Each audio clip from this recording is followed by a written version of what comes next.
Halo teman-teman, di sini saya akan menceritakan salah satu tokoh ekonomi yang ada di aliran historis, yaitu George Pericles atau biasa disebut dengan Pericles.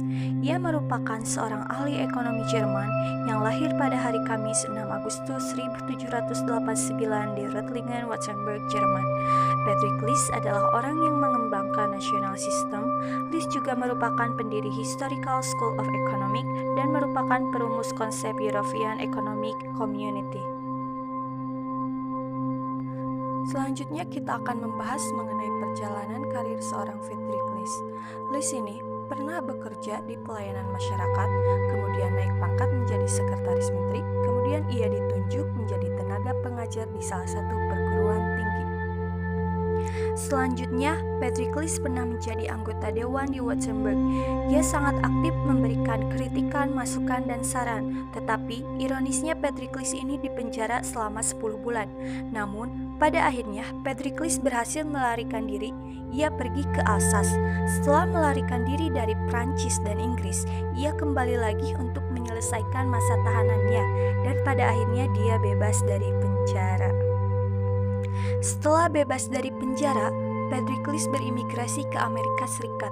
Di sana ia berprofesi sebagai petani dan tuan tanah. Kemudian ia mendalami ilmu jurnalis dan menjadi editor koran Jerman. Sejak itulah dia mulai mengamati perekonomian dan memahami teori-teori ekonomi Alexander Hamilton.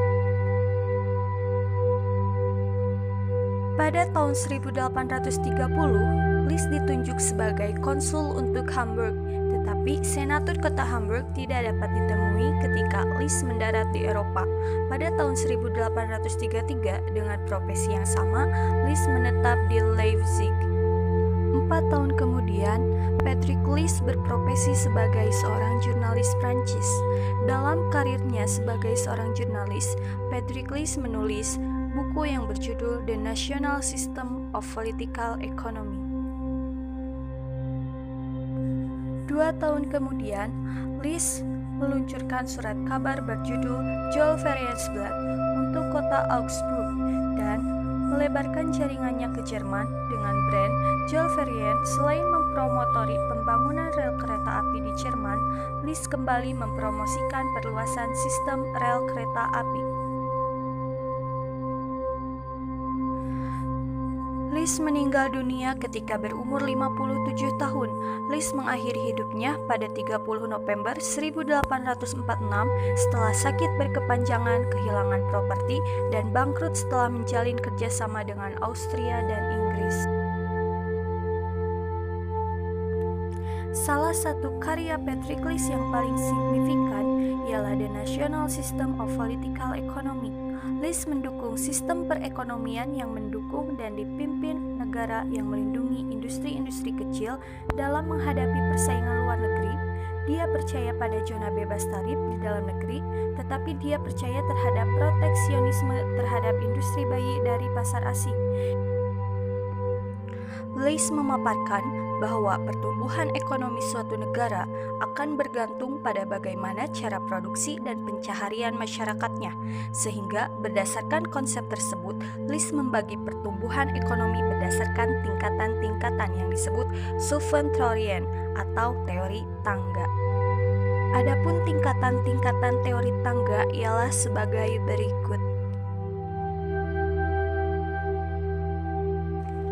Tahap pertama ialah masa berburu dan mengembara.